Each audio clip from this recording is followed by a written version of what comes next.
Hola, ¿qué tal? Soy Sebastián Echandía, alumno de quinto año de la Universidad Peruana Cayetano Heredia, y el día de hoy les voy a hablar de embriología del sistema respiratorio. Este es el contenido y vamos a comenzar con las etapas del desarrollo del aparato respiratorio. Entonces, a las 4 semanas es donde comienza todo, y es un número que tienen que tener en cuenta, 4 semanas. En este periodo se va a desarrollar el divertículo respiratorio, también llamado divertículo laringotraqueal, que se va a originar del intestino anterior, como vemos acá. Entonces, recordemos que van a haber endodermo y mesodermo esplácnico. Entonces, el intestino anterior está formado por endodermo y lo va a estar cubriendo el mesodermo, que sería el mesodermo esplácnico o visceral. Entonces, por lógica también, vamos a recordar, por ejemplo, en la tráquea que tenemos epitelio, lámina propia, mucosa, submucosa, cartílago, músculo, etcétera. La parte más interna, entonces sería el endodermo, que estaría por acá, pero cubierto por el mesodermo, va a formar todo lo que sea tejido epitelial. Entonces va a ser el epitelio pulmonar y las glándulas, porque recordemos que las glándulas también son epitelio, tejido epitelial. Y el mesodermo esplácnico, que es lo que está cubriendo el endodermo, va a formar todo lo demás, es decir, el tejido conectivo, la lámina propia, la submucosa, el cartílago, el músculo liso y la pleura visceral. Entonces acá podemos ver mejor lo de la pleura visceral, que lo voy a hablar luego, pero para ir teniendo una noción. Tenemos lo que ya es la tráquea en este caso, pero que antes era el endodermo, que estaba cubierto por mesodermo esplácnico. Como ven, este mesodermo esplácnico se va a convertir luego en la pleura visceral, y el otro mesodermo, que es el somático, que ya está más lejos, se va a convertir en la pleura parietal. Entonces, este divertículo respiratorio que va a ir creciendo, luego se va a ir dividiendo en las yemas bronquiales primarias y así sucesivamente para formar todo el árbol bronquial. Igualmente siempre va a haber endodermo cubierto de mesodermo esplácnico.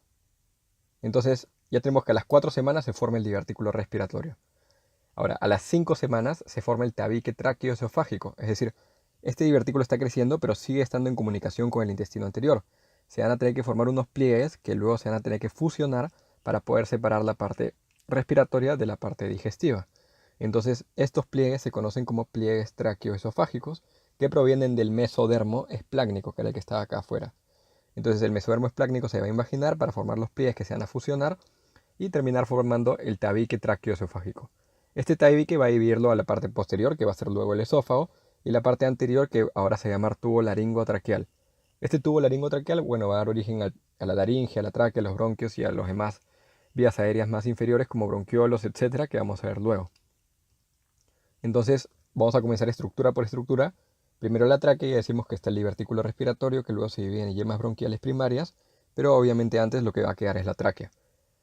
Acá se van a formar los pliegues traqueoesofágicos que se van a fusionar para formar el tabique traqueoesofágico, es la quinta semana. Si estos no se fusionaran bien, ¿qué ocurriría? Habría una comunicación entre la parte posterior y anterior que se va a llamar una fístula traqueoesofágica. Entonces, antes de pasar a la fístula, simplemente recordar que endodermo para la tráquea va a formar el epitelio y las glándulas traqueales, como mencionamos anteriormente en general para el sistema respiratorio, y el mesodermo esplácnico o visceral para la tráquea va a formar todo lo que es tejido conectivo, cartílago traqueal y músculo liso traqueal, que también ya lo conocemos. Entonces, si estos pliegues no se fusionan completamente, va a ocurrir la fístula traqueoesofágica. Esta fístula ocurre en 1 de cada 3.000 a 4.500 recién nacidos vivos y es más común en hombres, en varones. Por otro lado, también más del 85% de casos de fístula no es solo una fístula que comunica la tráquea con el esófago, sino también se asocian a una atresia del esófago, como vemos en esta foto. Entonces, el tipo más común que tienen que tener en cuenta es una atresia esofágica con fístula traqueoesofágica distal. ¿Y cómo es eso? Veamos esta foto de acá. Tenemos el esófago, que supuestamente debería continuar, y la tráquea. Si es que ocurre una fusión incompleta de los pliegues traqueoesofágicos, se va a formar la fístula que estamos viendo acá entre tráquea y esófago. Pero además hemos dicho que en más del 85% de casos, esta fístula se asocia con otro problema que es la atresia esofágica. En este caso, la fístula está distal a la atresia esofágica, y ese es el tipo más común, que es la atresia esofágica con fístula traqueoesofágica distal, que representa el 85 a 90% de casos. Entonces, los síntomas van a ser lógicos según lo que estamos viendo acá. Por ejemplo, en la radiografía vamos a ver este saco ciego que correspondería a la atresia del esófago, y si le hacemos ingerir contraste se va a ver todo brillante y terminando en esa zona. Por otro lado, cuando respire el bebé, el aire va a pasar también al esófago porque hay una comunicación entre la tráquea y el esófago. Y va a bajar por el esófago y va a poder ir a los intestinos y al estómago. Entonces vamos a ver aire en la cavidad abdominal. Entonces aire en los intestinos nos indica fístula distal. Porque si fuera una fístula proximal, es decir, si la fístula fuera a esta altura, el aire simplemente pasaría al esófago y se quedaría en la atresia, no podría pasar al estómago e intestinos. Además, cuando el bebé está salivando, la saliva la tiene que deglutir, pero al deglutirla se va a quedar acá acumulada en este fondo de saco ciego, que es la atresia esofágica, y va a empezar a salivar por afuera, ¿no? Por la cavidad oral, que va a ser una cialorrea. Incluso cuando tome leche, la leche, como se va a quedar atorada ahí, va a empezar a regurgitarla. Pero también, como va a empezar a regurgitarla, puede aspirarla de casualidad y causar episodios de atoro y cianosis luego de lactar, ¿no? Porque se atora, empieza a toser y le falta el oxígeno y tiene cianosis. Por otro lado, cuando llora, está respirando bastante rápido. Entonces empieza a tomar aire y sacar aire y empieza a entrar más aire a los intestinos, al estómago y se va a distender el estómago. Y lo contrario también va a ser cierto. Todo el ácido que está acá en el estómago va a poder ascender y bajar por la tráquea y entrar a los pulmones y causar una inflamación de los pulmones, ¿no? Una neumonitis. Y además también este problema está frecuentemente asociado a polihidramnios, porque recuerden que el líquido amniótico que está alrededor del feto, este lo va a tener que deglutir para poder eliminarlo, para que pueda pasar a donde la madre o para que pueda ser orinado también. Entonces, cuando lo trate de deglutir, no va a poder pasar a los intestinos porque está esta atresia esofágica y se va a quedar todo el líquido amniótico en el medio y va a haber más líquido amniótico de lo normal, lo que se conoce como polihidramnios. Entonces, del que acabamos de hablar ahorita es la fístula traqueoesofágica distal y atresia esofágica, que también se llama de tipo C y representa el 85 al 90% de casos. Otro tipo es la tipo A, que representa el 4%, que es solo atresia esofágica. Acá no hay fístula. Y esta sería su radiografía. Entonces, como no hay fístula, no va a poder entrar aire a los intestinos. Nos vemos que no hay nada de aire acá, a diferencia del anterior, que sí se veía todo el aire en los intestinos. Por otro lado, cuando le hacemos ingerir contraste, el contraste se queda acá atorado y no pasa por la fístula, porque no hay fístula, a las vías aéreas. Entonces vemos la atresia esofágica. Entonces sería solo una atresia esofágica. Otro tipo es la tipo E, que también se llama tipo H porque tiene forma de H, que es solo una fístula. Entonces tenemos el esófago, la tráquea y una fístula, por eso tiene forma de H. Entonces el esófago es normal, el único problema es que tiene la fístula y cuando deglute el contraste va a poder pasar a la tráquea, como estamos viendo acá, ¿no? Y si las tres fotos son del mismo paciente, ¿a qué tipo correspondería de los que hemos hablado ahora? Bueno, viendo esta radiografía tenemos que hay aire en los intestinos, entonces si es una fístula sería una fístula distal. Y vemos acá el fondo de saco ciego, que sería una atresia esofágica. Entonces sería una atresia esofágica con fístula traqueoesofágica distal, que era el tipo más común. Igualmente lo podemos ver con el contraste, cómo está pasando por la fístula, y en la foto de la autopsia. En general, las fístulas traqueoesofágicas y atresias esofágicas a veces no ocurren por sí solas como eventos aislados, sino que se asocian a otras anomalías congénitas. Estas anomalías congénitas que se asocian entre sí se agrupan en un acrónimo que se llama Bacter. Es simplemente como una mnemotecnia para poder recordarlo y correspondería a defectos vertebrales, atresia anal o ano imperforado, defectos cardíacos, fístula traqueoesofágica y atresia esofágica forman parte de estos, agenesia renal e hipoplasia de miembros, ¿no? Entonces, bueno, regresamos que a la cuarta semana se formaba el divertículo respiratorio o yema bronquial, que luego se divide en las yemas bronquiales primarias, que son las que van a formar los bronquios primarios.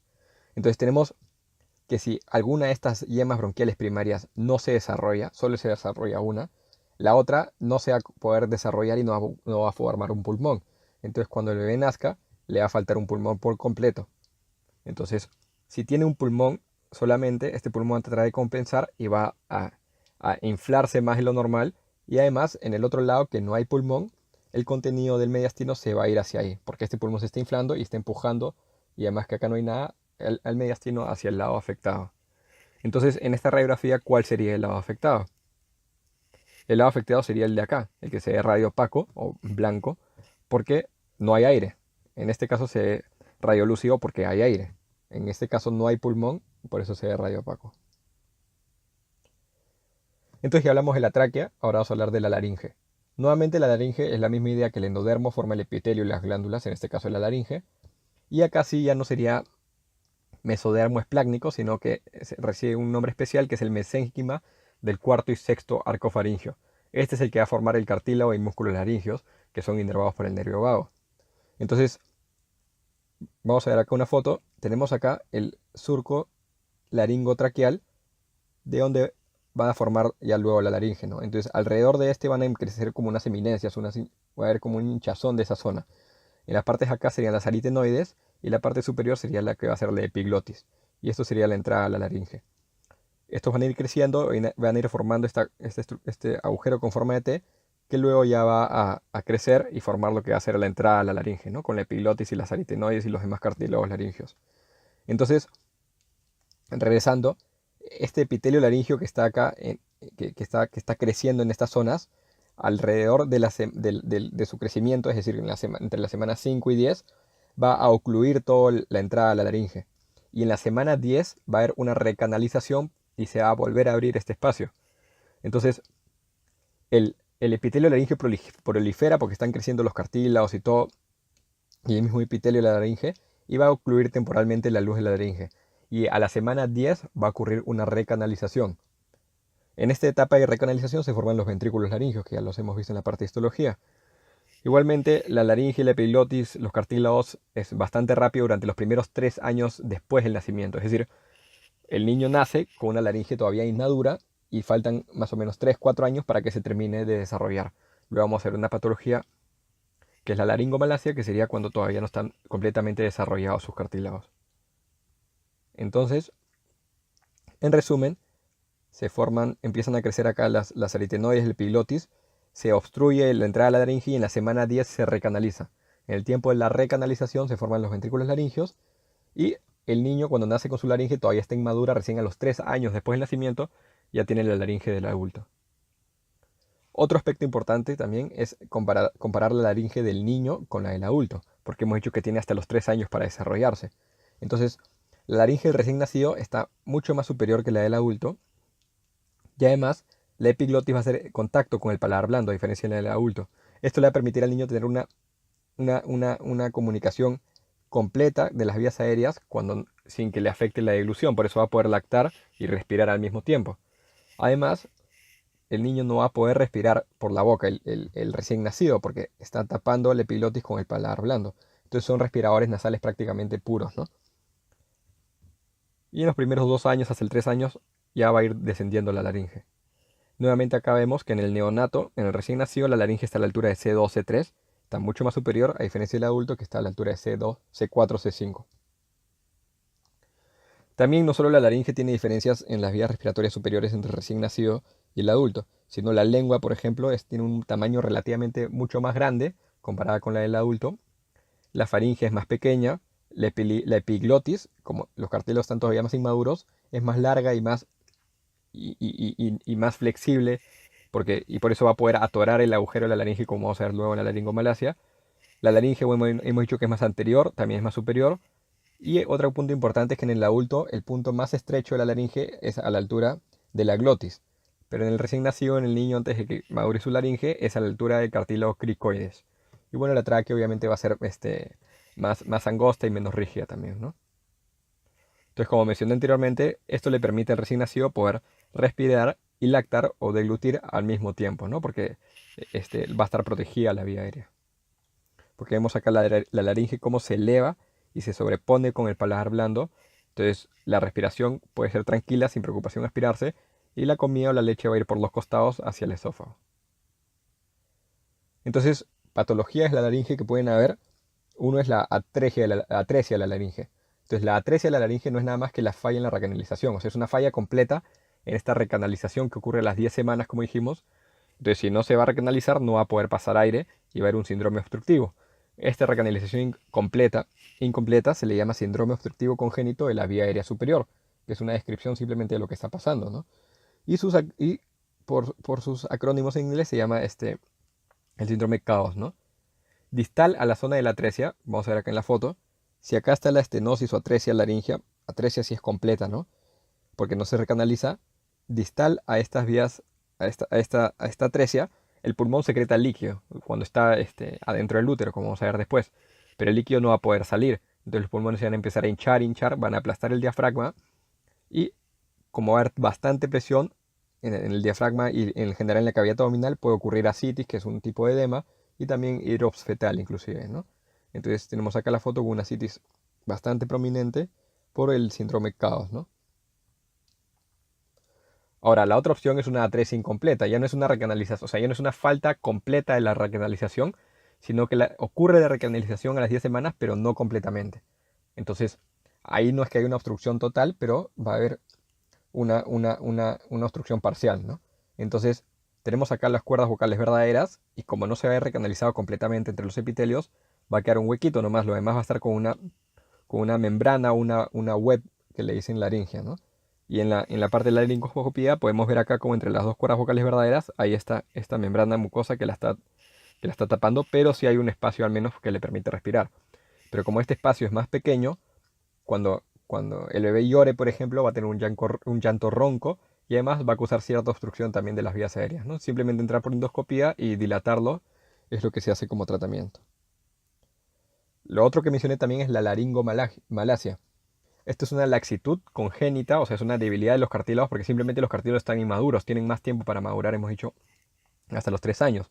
Algunos niños nacen y tienen unos cartílagos un poco más inmaduros, entonces la epiglotis, que es más laxa, va a tender a colapsar durante la inspiración, porque recordemos, cuando inspira se genera una presión negativa que puede generar, si la epiglotis es muy laxa, que colapse y obstruya las vías aéreas. Entonces, como la va a obstruir, va a generar como un pitito, un chirrido que se llama estridor inspiratorio, porque ocurre durante la inspiración, porque en la expiración el aire sale, empuja todo hacia afuera y la epiglotis no va a poder cerrar el agujero, ¿no? Entonces, como esto es una falta de maduración, es simple darle más tiempo para que madure, entonces se resuelve espontáneamente sin tratamiento. Y la epiglotis, como podemos ver, tiene una forma de omega por el hecho que es mucho más laxa. Entonces, en resumen, ahorita hemos hablado de la etapa embrionaria. Bueno, la laringe nos hemos saltado un poco más.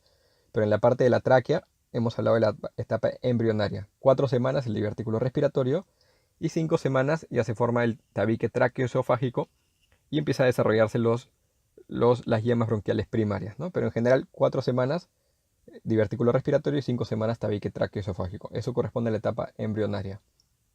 Y la laringe, que ya es posterior, es la recanalización a las 10 semanas. Pero esto ya va por su cuenta. Entonces, etapa embrionaria de 4 a 5 semanas. Muy bien, ya hicimos tráquea, hicimos laringe, ahora vamos a hacer bronquios y pulmones. Entonces, de esta yema respiratoria o divertículo respiratorio salen 2 yemas bronquiales primarias, que van a formar los bronquios primarios. Y luego las yemas bronquiales secundarias y terciarias y la misma idea de los bronquios, ¿no? Entonces, como vemos acá, y como lo dije anteriormente, el mesodermo esplácnico o visceral va a formar la pleura visceral y el mesodermo somático va a formar la pleura parietal. Inclusive desde la etapa del desarrollo, el bronquio derecho y el bronquio izquierdo ya van a tener esa relación típica del adulto, es decir, el bronquio derecho va a ser más corto, más vertical y con un diámetro mayor, ¿no? Eso se cumple desde que ocurre el desarrollo. Por otro lado, los canales pericardio-peritoneales, que son estos espacios que hay acá, obviamente si esto es la pleura visceral y esta es la pleura parietal, van a terminar formando la cavidad pleural. Entonces estos se van a continuar ramificando y ramificando. Obviamente el mesodermo esplácnico siempre lo va a estar cubriendo y va a seguir avanzando, ¿no? Por ejemplo, tenemos las 4 semanas, las 5 semanas, las 6 semanas, las 8 semanas ya está mucho más ramificado. Entonces, problemas que pueden ocurrir acá, uno de ellos es el enfisema lobar congénito. Entonces, no se conoce por qué ocurre, pero se cree que es por falta en el desarrollo del cartílago bronquial. Entonces, tenemos un bronquio que su cartílago no se va a desarrollar, no de todos los bronquios, solo de uno. Entonces, si no se desarrolla su cartílago, no va a poder impedir que este colapse. Como no hay cartílago, va a colapsar y cuando colapse, el aire va a poder entrar, pero no va a poder salir, porque recordemos que acá, al revés que la laringe, en la inspiración se genera la presión positiva y en la expiración, más que nada, chupa las paredes del bronquio y las trata de colapsar. Si está el cartílago, impide que colapse, pero si no hay cartílago, en la expiración van a colapsar. Entonces el aire va a entrar y no va a poder salir, como si fuera un fenómeno de una válvula, ¿no? Esto va a hacer que si es un bronquio lobar, por ejemplo, que todo el lóbulo se empiece a distender con el tiempo, se va a llenar de aire. Entonces, como se llena de aire, se ve más radio opaco o radio lúcido. Radio lúcido, entonces va a haber una hiperlucencia o hiperclaridad de esa zona, ¿no? Entonces se le llama enfisema erróneamente porque en la parte patológica enfisema es la destrucción de los tabiques alveolares, pero es el nombre que recibe, ¿no? Enfisema lobar congénito. Entonces, recuerden que esto normalmente ya en el recién nacido no hay líquido acá, pero en algún momento podría ocurrir haber líquido en una radiografía, ¿no? Pero en general es una hiperclaridad o hiperlucencia en esa zona, normalmente el lóbulo superior derecho, como vemos en la foto. Lo mismo acá, tenemos una hiperclaridad en esta zona, que sería el lóbulo inferior derecho. Y en la parte de la tomografía vemos que esta zona es mucho más clara, ¿no? O sea, hay mucho mayor densidad aire a diferencia del otro que hay más tejidos. Y acá estaría entonces el enfisema lobar congénito. Otro problema que puede ocurrir en esta etapa es el quiste broncogénico. Este quiste es porque hay una yema pulmonar ectópica. Entonces recordemos que normalmente tienes acá el divertículo respiratorio que se va a dividir en las yemas bronquiales primarias y así sucesivamente. Pero si de la nada sale otra yema que no tiene nada que hacer, va a aparecer, se va a desarrollar como tal y se van a dilatar todos los bronquios distales, así como ocurría en el enfisema lobar congénito que como no era suficientemente fuerte porque no había cartílago, se dilata todo lo distal. Igualmente acá esta yema pulmonar ectópica que no es la adecuada, va a colapsar y va a dilatar todo lo que sea distal, ¿no? Una vez que se desarrolle. Entonces, esto hay dos opciones, que esta yema se desarrolle en el mediastino, que es lo más común, o también podría ser intrapulmonar. Entonces, en la radiografía vamos a ver unos quistes redondos, bien definidos, que en este caso tienen contenido líquido. Si tuvieran aire ya podrían estar infectados y generalmente son asintomáticos, ¿no? Como vemos acá, en esta zona también, que en este caso sería el mediastino. Y acá tenemos otro también mucho más grande, ¿no? Igualmente acá y acá en la tomografía. Entonces pueden tener un nivel hidroaéreo, es decir, tener aire, y nos podría indicar que eso es una infección, o podría ser por la misma instrumentación, ¿no? Otro problema también que puede ocurrir es el secuestro pulmonar, o ya también llamado pulmón accesorio. Entonces, acá un concepto importante es que van a haber dos tipos, pero la idea se cumple para los mismos dos tipos, es decir, es una masa de tejido pulmonar que no tiene comunicación con el árbol traqueobronquial, o sea, no recibe la ventilación y además recibe irrigación sistémica, no recibe irrigación típica para que pueda dar la hematosis y todo, ¿no? Entonces es un pulmón que está ahí, pero que en verdad no funcionaría, por eso se llama secuestro pulmonar, y van a haber dos tipos, el intralobar y el extralobar.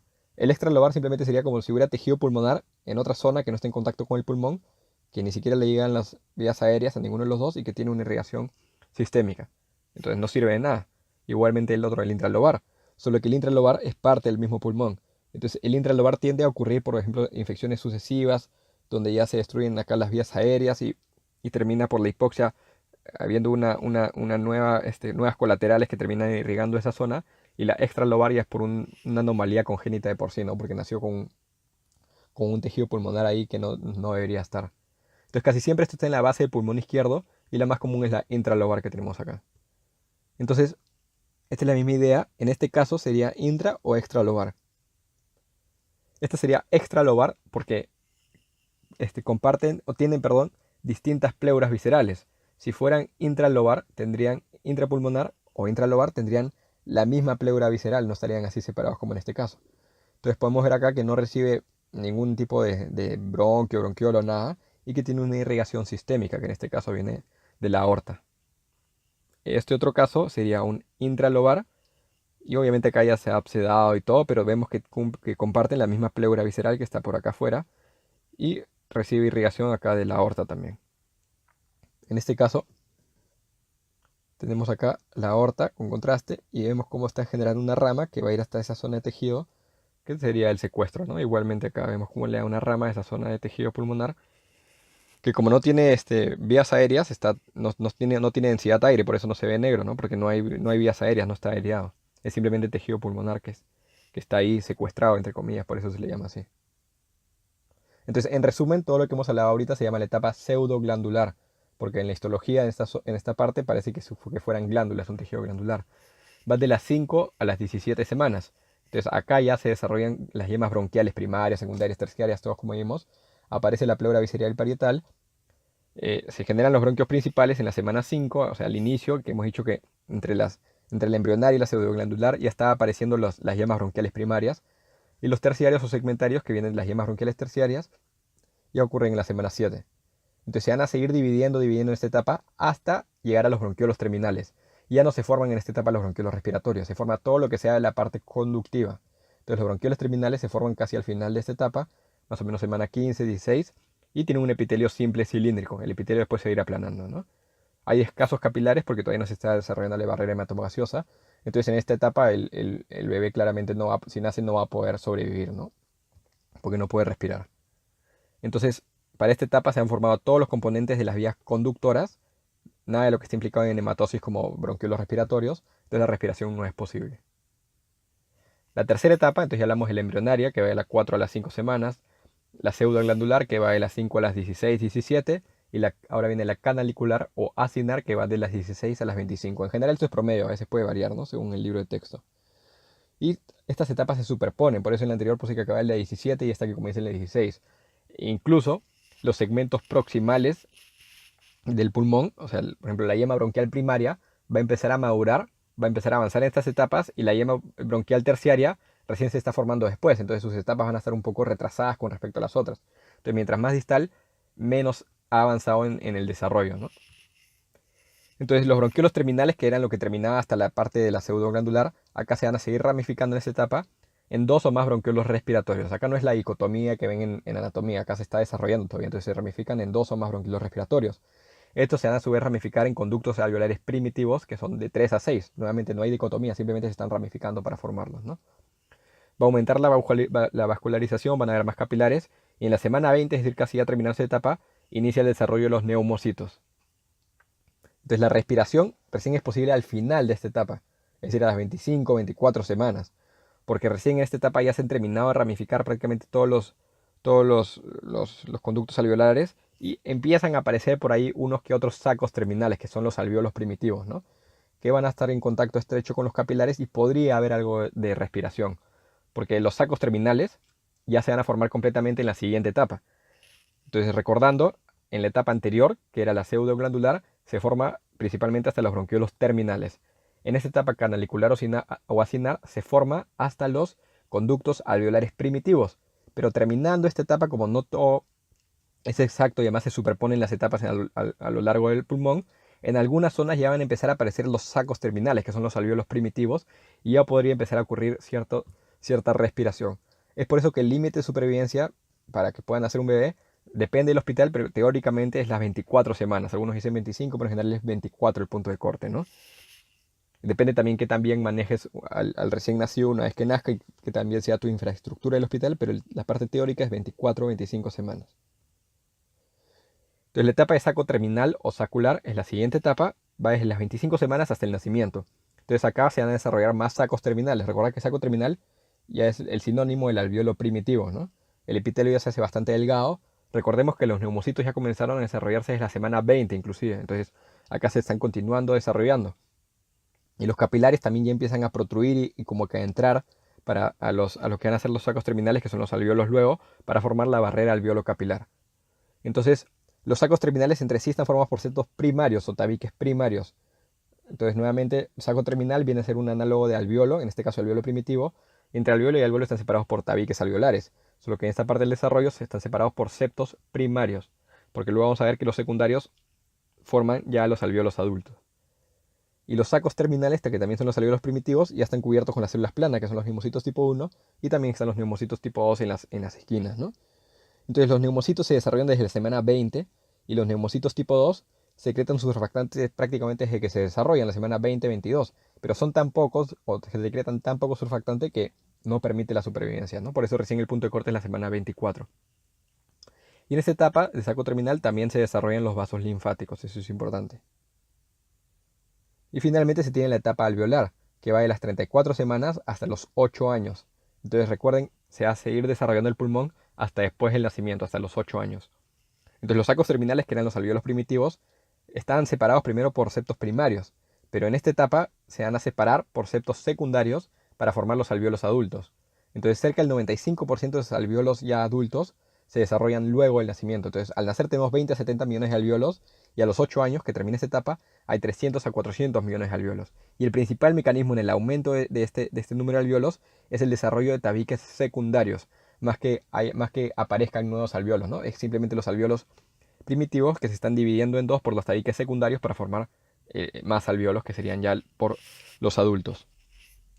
Entonces, El pulmón luego de nacer va a seguir aumentando de tamaño porque están aumentando, aparte de los alvéolos, también están aumentando el número de bronquiolos respiratorios. Entonces por eso el tamaño del pulmón aumenta hasta los 8 años. Y van a ocurrir las colaterales alveolares, ¿no? Por ejemplo, los poros de Kohn. Esta etapa alveolar a veces se suele dividir en dos etapas, la etapa alveolar tal cual y la etapa de hipertrofia. Las dos pertenecen a la etapa alveolar. La alveolar va a ir hasta los 3 años y en esta etapa principalmente lo que ocurre es los tabiques secundarios que estábamos mencionando y gracias a esos tabiques secundarios aumentan en número los alvéolos. También hay maduración de los vasos sanguíneos e hiperplasia. La segunda parte sería la hipertrofia, que va de los 3 a los 8 años, donde acá ya no se forman más tabiques tanto, sino que aumenta el tamaño de estos alvéolos ya maduros que se han formado. Entonces, en resumen, esta fase sería de las 34 semanas a los 8 años, pero hay más o menos un punto de corte a los 3 años. Hasta los 3 años aumentan en número los alvéolos por la formación de tabiques secundarios, y desde los 3 hasta los 8 años, estos alvéolos ya nuevos formados por tabiques secundarios empiezan a crecer. Entonces aumenta el tamaño, por hipertrofia que se llama, por eso esa fase. En estas fases entonces también pueden ocurrir distintos problemas. Uno de ellos es la malformación adenomatoidea quística o también llamada MAC. Esta es la más frecuente de todas las malformaciones pulmonares congénitas, pero de todas formas es rara. Una cosa importante de esto es que, por ejemplo, un adulto, 30 años, puede tenerlo y recién se le encuentra a esa edad, ¿no? Entonces hay que tener en cuenta que esto puede sufrir transformación maligna, aunque es raro, puede ocurrir. Y es una masa amartomatosa, es decir, es tejido pulmonar, pero que está desorganizado, ¿no? Que no cumple ninguna función. Tiene quistes, tiene bronquiolos desorganizados, está pólipos, epitelio, todo desordenado, pero de tejido pulmonar. Entonces, como podemos ver acá, parece como si fuera un panal de abejas, todo lleno de quistes, cavidades quísticas, que podría transformarse, podría infectarse, ¿no? Pero esa sería la malformación adenomatoidea quística.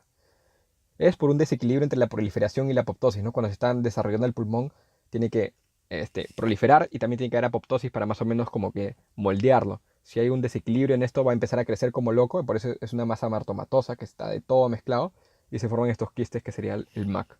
Hay distintas clasificaciones de MAC, pero ya hasta ahí es lo que tienen que saber.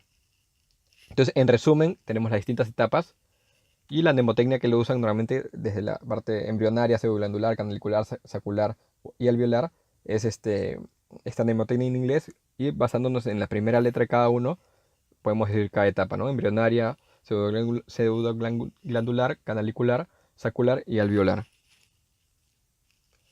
Entonces hasta ahí es la parte de las etapas del desarrollo del aparato respiratorio y ahora vamos a hablar brevemente de lo que es el surfactante. Entonces, recordemos que los neumocitos empiezan a desarrollar desde las 20 semanas, 20-22 semanas. Entonces, desde que se desarrollan van a sintetizar surfactante, como vemos acá. Pero su cantidad es muy escasa, no va a permitir sobrevivir. A las 24 semanas es el punto de corte para que puedan nacer. Obviamente con un montón de asistencia, trabajo médico para lograr que sobreviva, pero a partir de las 24 semanas ya podría sobrevivir si es que nace. Pero recién el surfactante está en adecuada cantidad a las 35 semanas, que está acá. Entonces, el nacimiento normalmente es a las 38, 40 semanas, que el surfactante está en mayor cantidad, pero recién a las 35 es el punto de corte entre cuando hay buena cantidad y niveles inmaduros, ¿no? Entonces, lo que a veces confunde acá es, ¿qué pasa si nace en este punto, si nace en este punto, si nace por acá? Hemos dicho que antes de las 24, teóricamente, no, si nace se va a morir, por más que hay un poco de surfactante, como vemos. Si nace de las 24 a lo que sea, si nace más cerca de las 24, hay menos surfactante. Entonces tiene más probabilidad de sufrir el síndrome de estrés respiratorio neonatal, que vamos a hablar ahorita. Y si nace a partir de las 35, ya teóricamente las concentraciones de surfactante están maduras, pero igual podría tener este síndrome, ¿no? Igual si nace a las 38, pero mientras mayor es la edad gestacional, menos probabilidad que desarrolle el síndrome de estrés respiratorio neonatal. Entonces recordemos que el límite de supervivencia es 24 semanas o 24-25, y si nace entre este periodo, porque antes se muere, entre este periodo y las 35 semanas o incluso después, es que puede desarrollar el síndrome de estrés respiratorio neonatal, o también se llama enfermedad de la membrana hialina. Entonces, como dije, esta incidencia es inversamente proporcional a la edad gestacional y al peso al nacer. Entonces, el 60% de casos ocurre en menores de 28 semanas. Recordemos que desde 24 semanas es que puedes sobrevivir y 35 semanas es el punto que ya hay niveles maduros de surfactantes. Entonces, si naces antes, entonces menor de 28 semanas, el 60% sufre este síndrome. Si naces entre 28 y 34, que los niveles siguen inmaduros, pero igual ya ha aumentado algo, el 30%. Y en mayores de 34 semanas, es decir, 35 semanas que ya los niveles eran maduros de surfactante, y es menos de 5%. Es decir, Sí puede ocurrir, pero mucho menor, en mucho menor porcentaje que en los otros casos, que es antes de las 35 semanas, ¿no? Y después de las 24, porque antes de las 24 no puede sobrevivir teóricamente por más que haya surfactantes en las 20-22 semanas. Yo espero que esa parte haya quedado claro porque a veces confunde. Entonces ahora hablando previamente del síndrome de estrés respiratorio neonatal o enfermedad de membrana hialina, tenemos que en la parte de patología vamos a ver estas membranas hialinas, de ahí recibe el nombre, ¿no? Es simplemente fibrina y células necróticas que se están acumulando y lo que van a hacer también va a ir a atelectasias acinares.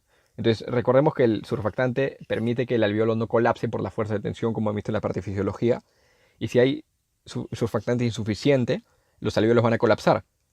Como los alveolos van a colapsar y por ahí tampoco hay suficiente comunicación entre alveolos, todavía no se desarrolló bien toda esa parte, las atelectasias van a ser de los ácidos, no van a ser todo un lóbulo, por ejemplo, ¿no? Entonces se van a ver con la radiografía como si fueran puntitos. Y además va a haber dilatación de los bronquiolos terminales y la membrana hialina, ¿no? Entonces, en la radiografía, el tórax tiene forma de campana por la hipoventilación, porque recuerden que está con, con atelectasias por todos lados. Y además, en la parte clínica, bueno, va a tener todos los síntomas respiratorios y va a haber una pobre respuesta al oxígeno, ¿no? Está con hipoxemia, está con hipercapnia por la hipoventilación. Y además, como las atelectasias son un shunt, no va a responder bien al oxígeno. Entonces, en la radiografía hemos dicho que las atelectasias acinares se van a ver como si fueran puntitos, así como si fuera vidrio molido que se le dice, por la gran cantidad de atelectasias acinares por todos los pulmones, ¿no? Nuevamente acá, como si fueran puntitos como vidrio molido, las atelectasias acinares. Entonces, factores de riesgo para desarrollar esto, pues hemos dicho que si naces antes de tiempo, no antes de las 35 semanas donde ocurre la mayor incidencia, que sería prematuridad, también diabetes materna, cesárea, etcétera. Prevención, bueno, si el bebé ya va a nacer prematuramente, o sea, ya tú sabes que va a tener que nacer prematuramente, pues más o menos prepararte y darle a la madre corticoides como betametasona o dexametasona. Estos corticoides van a acelerar la maduración pulmonar, van a hacer que haya mayor cantidad de surfactante al momento del nacimiento, por más que sea antes de las 35 semanas. Obviamente igual podría desarrollar el síndrome de estrés respiratorio, pero ya le has dado al menos un poco más de surfactante, ¿no? Estás de alguna forma reduciendo la gravedad con la que va a ocurrir. Y una vez que nace y le sucede este síndrome de estrés respiratorio neonatal, le puedes dar surfactante exógeno también directamente a los pulmones y darle oxígeno, que hemos dicho que no funciona tanto, pero igual puede ayudar, ¿no? Incluso puede requerir ventilación mecánica para que no se sigan atelectaseando las demás zonas del pulmón. Y un aspecto importante también acá es que cómo saber qué tan bien desarrollado está, porque hemos dicho que las 35 semanas más o menos es el punto de corte, pero ¿cómo podría saber yo que esto se cumple en mi paciente, ¿no?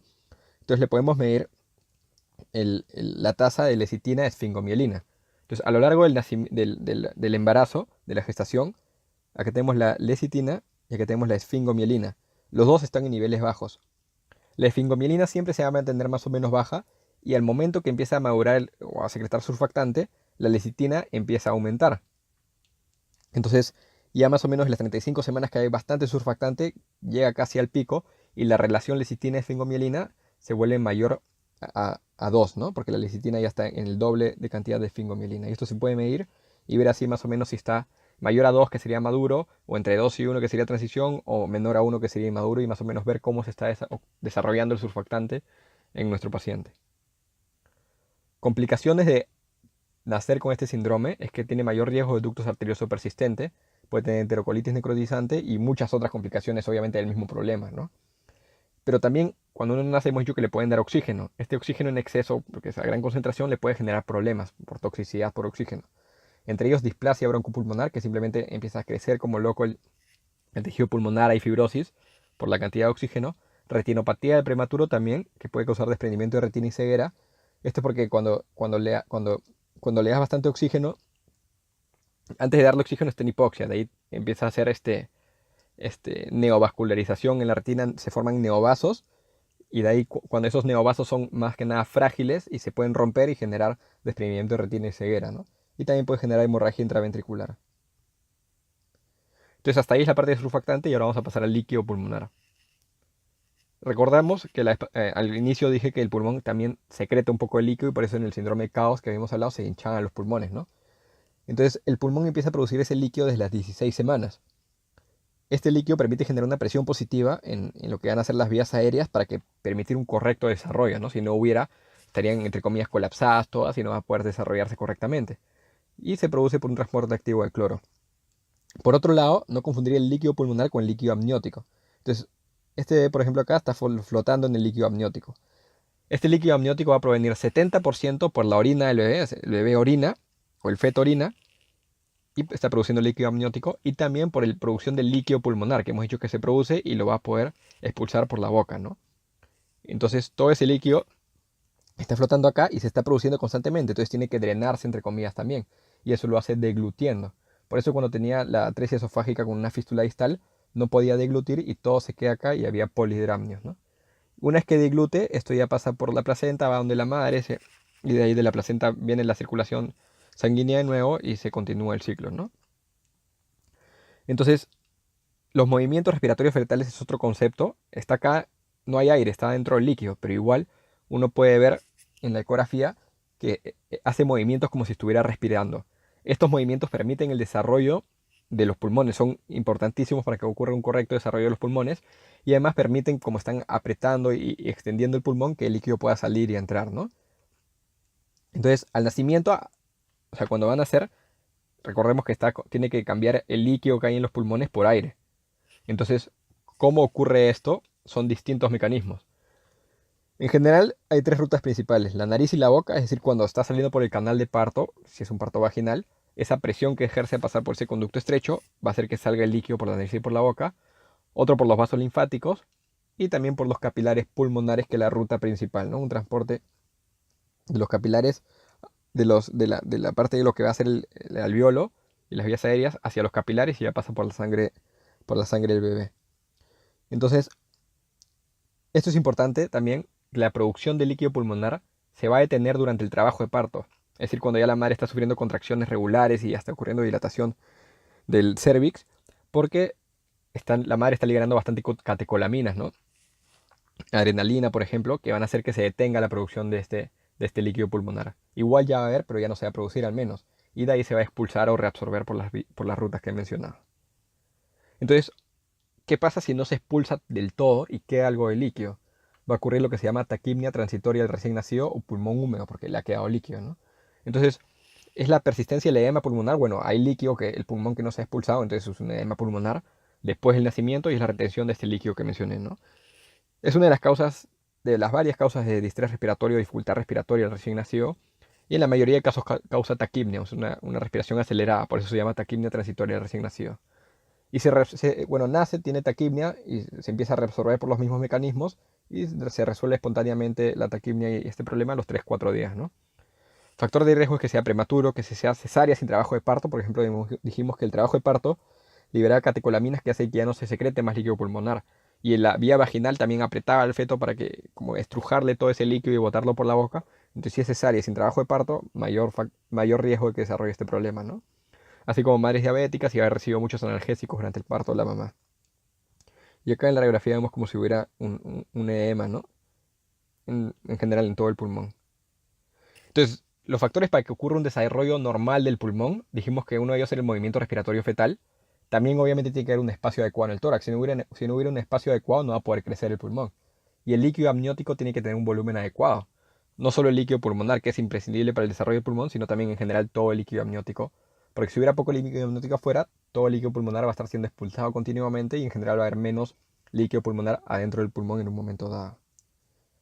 Entonces, nos quedamos acá con dos factores que nos van a desarrollar distintas patologías. Entonces, si el pulmón no se desarrolla bien por estos tres factores, va a ocurrir hipoplasia pulmonar, que es un volumen pulmonar reducido, hay hipertrofia de músculo liso de las arterias pulmonares, y es un pulmón que no se está desarrollando correctamente, ¿no? Porque se ha alterado alguno de estos factores. Entonces, por ejemplo, si el volumen de líquido amniótico es muy poco, se llama oligohidramnios. Si es un oligohidramnios crónico, severo, o sea, todo el tiempo el desarrollo del pulmón está presente el oligohidramnios, va a causar hipoplasia pulmonar bilateral, porque afecta a los dos pulmones. Y ¿cuándo puede ocurrir oligohidramnios? Por ejemplo, en la agenesia renal bilateral, dijimos que el líquido amniótico, el 70% se produce en la orina. Entonces tienen que estar los riñones para producir la orina. Si no hubieran los dos riñones, no se va a producir orina, no se va a producir líquido amniótico, el 70%. Entonces va a haber poco líquido amniótico, que se llama oligohidramnios. Este oligohidramnios crónico severo puede causar lo que se llama la secuencia de Potter. Es decir, no hay riñones por la agenesia renal bilateral que te genere el oligohidramnios. Va a causar una hipoplasia pulmonar bilateral, por lo que mencioné anteriormente. Van a haber anomalías cráneos faciales, como vemos acá, y pobre desarrollo de las extremidades, porque está todo compacto el bebé, no hay poco líquido, está todo apretado y hay un desarrollo pobre de las extremidades. Entonces tenemos acá una hipoplasia pulmonar, en este caso sería unilateral, pero el anterior que mencioné, el del oligodriamnio, sería bilateral, ¿no? Entonces una unilateral, por ejemplo, podría ocurrir en un mal desarrollo del diafragma, en una hernia diafragmática que aplastar a solo un pulmón si es que ocurre en solo un lado, ¿no? Entonces, para hablar de hernia diafragmática congénita, hay que hablar primero del desarrollo del diafragma brevemente. Entonces, hay 4 componentes embrionarios que van a generar el diafragma, o sea, se van a fusionar para formar el diafragma, y esta fusión ocurre en la semana 7. Entonces, estos 4, acá esta es la endemotecnia para poder recordar los 4, es el septo transverso, las membranas pleuroperitoneales, protrusiones de músculo, es decir, músculo de la pared lateral que está en el tórax del bebé, y el mesenterio dorsal del esófago. Entonces es bastante simple, tenemos acá un corte transversal, tenemos acá la parte posterior, tenemos el esófago. Entre el esófago y la aorta está lo que se llama el mesenterio dorsal del esófago, porque está en el dorso, en la parte posterior del esófago. En la parte de los lados están los pliegues pleuroperitoneales, en la parte de la pared muscular, que se va a desarrollar después que vamos a ver ahorita, y el septo transverso es todo esto grande que estamos viendo de arriba, ¿no? Entonces, yendo uno por uno, el septo transverso es mesodermo, que comienza acá y va creciendo y creciendo y creciendo, no ocluye todo, sino ocluye más o menos hasta la mitad y forma como una cubierta semicircular. Esto luego en el adulto va a formar el tendón central del diafragma, que ya lo conocen en anatomía. Entonces sería el septo transverso, pero no cubrió todo el diafragma, pero ya cubrió una parte. Ahora los demás también tienen que hacer su trabajo. Las membranas pleuroperitoneales derivan de los pliegues pleuroperitoneales. Entonces el pliegue está acá y se empieza a crecer, a estirar, estirar, formando la membrana pleuroperitoneal, que es a los dos lados, y ir cerrando, cerrando, cerrando. Y el mesenterio dorsal del esófago también está en esta zona, y está entre el esófago y la arteria, la aorta, ¿no? Entonces el septo transverso va creciendo, las membranas pleuroperitoneales van creciendo y se van fusionando con el mesenterio dorsal del esófago y lo cierran completamente la cavidad. Pero ahora, esta fusión ocurre a las 7 semanas, dijimos. Pero después de que estos se han cerrado, el tórax puede seguir creciendo, los pulmones están creciendo y por los lados podrían aparecer como huecos, entre comillas, ¿no? Y entonces esto se va a tapar con tejido muscular. Entonces de la misma pared torácica crece músculo hacia adentro y tapan los huecos, entre comillas, que se forman ya luego de la fusión de estas 3 estructuras que mencionamos anteriormente, ¿no? Entonces a lo largo de la semana 9 a 12 se extiende esta pared muscular para formar la parte muscular o periférica del diafragma adulto, ¿no? Entonces esta sería la parte del tendón central y acá estaría la parte muscular del diafragma. Entonces, la hernia diafragmática posterolateral o de Bogdalek es simplemente una alteración en la fusión o formación de las membranas pleuroperitoneales. Entonces, revisando la foto anterior, tenemos acá las membranas pleuroperitoneales. Es más común en el lado izquierdo, que este lado no se desarrolle, por ejemplo, quede un hueco así o un hueco por acá, por culpa de la membrana pleuroperitoneal, que estaba más en la parte posterior, como vemos acá. Entonces, por eso es una hernia diafragmática posterolateral. Postero y lateral, ¿no? O de Bogdalek. Es la más común, y usualmente es izquierda en el 85 a 90% de casos. Hay muchas causas que lo podrían originar y suele asociarse a otras malformaciones, ¿no? O sea, si tiene esto, puede tener otras malformaciones en el corazón, en el riñón, etc. Entonces, Bogdalek tiene que ver con membranas pleuroperitoneales. Y por ejemplo, ¿qué pasa si sería la parte acá anterior? Sería Foramen de Morgagni, sería la hernia anterior, que es mucho menos común, ¿no? O incluso podría ser el otro lado, una porción ya mucho más grande. Pero esta es la más común y es necesario que se la recuerden. Entonces, como es un hueco, los intestinos van a subir por acá y protruir y aplastar toda la cavidad torácica, como vemos acá. Entonces, un recién nacido que tú le pones el estetoscopio y escuchas ruidos aéreos en el tórax, tienes que sospechar de hernia diafragmática congénita. Y como está aplastando todo el pulmón izquierdo, va a generar hipoplasia pulmonar unilateral del lado izquierdo en este caso, ¿no? Y la otra opción es una eventración diafragmática, es decir, sí se van a cerrar las estructuras, pero lo que va a pasar es que no se va a extender el tejido muscular que mencionamos que aparecía hacia el final, ¿no? Entonces, hacia el lado afectado. Entonces, el extremo más, la parte del más extremo que está en contacto con la pared torácica es donde se extendía el tejido muscular, ¿recuerdan? Entonces, si no se extiende el tejido muscular, va a estar la membrana pleuroperitoneal, pero esto es débil, necesita haber músculo para poder reforzar toda la zona, ¿no?